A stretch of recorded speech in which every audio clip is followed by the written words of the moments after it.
आयुक्तांना भेटलो. आम्ही पाच विविध तक्रारी दिल्या.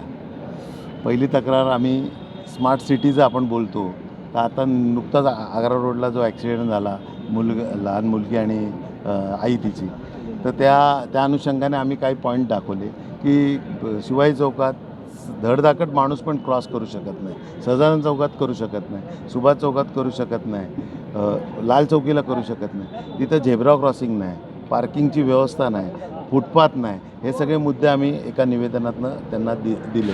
ते त्यांच्यासमोर मांडले की जर स्मार्ट सिटी आपण बोलतो तर ह्या गोष्टी झाल्या पाहिजेत.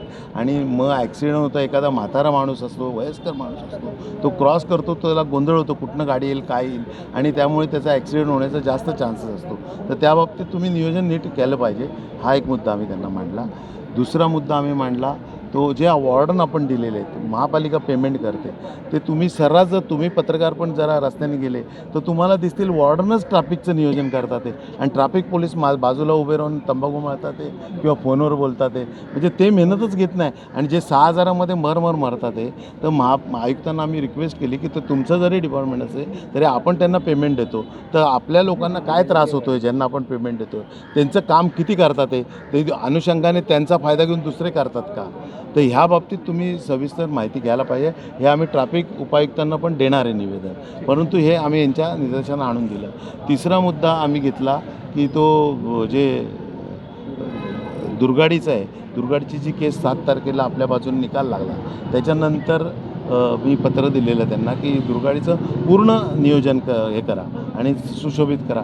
परंतु नंतर आपल्याला स्टे मिळाला, त्यामुळे दुर्गाडीचं नाही. परंतु दुर्गाडीचा सभोवतालचा जो भाग आहे, जो आपल्या महापालिकेच्या अखत्यारीत आहे, तो स्वच्छ ठेवायला पाहिजे. गाड्या, घाणेरडे प्रकार, सगळे कितीतरी गोष्टी, हातगाड्या अशा लागलेल्या आहेत, तो स्वच्छ करा. तिथे जी करतेंना जेव्हा गोविंदवाडी बायपास चालला तेव्हा जो गोठा होता तो आपण टेम्पररी स्वरूपात त्यांना दिला होता की जेव्हा तिथे प्रायोरिटी आपल्याला गोविंदवाडी बायपास होणं गरजेचं होतं, कारण त्यांना उंबरड्याला जागा दिली होती. त्यांनी सांगितलं कोर्टात की बाबा 300 म्हशी आम्ही घेऊन तिकडे कसं जाणार, तर त्यामुळे आपल्याला टेम्पररी जागा दिली. तर त्यांचं नियोजन आता करायला पाहिजे ना महापालिकेने, आणि तो रस्ता मोकळा करायला, तो जुना रोड आहे आपला आणि त्याच्यावर त्यांनी तो गोठा केलेला आहे, तर तिथे तो रोड झाला पाहिजे, ती सुशोभितपणा झाला पाहिजे. हा मुद्दा एक दिला.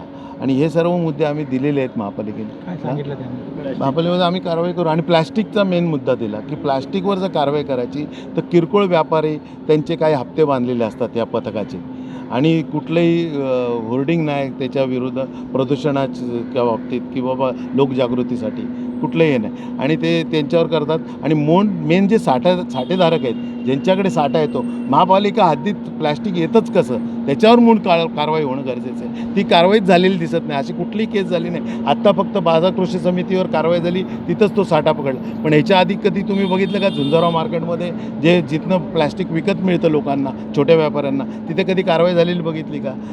ती कारवाई होणं गरजेचं आहे, आणि मुळासकट तो प्रॉब्लेम सॉल्व्ह करणं गरजेचं आहे.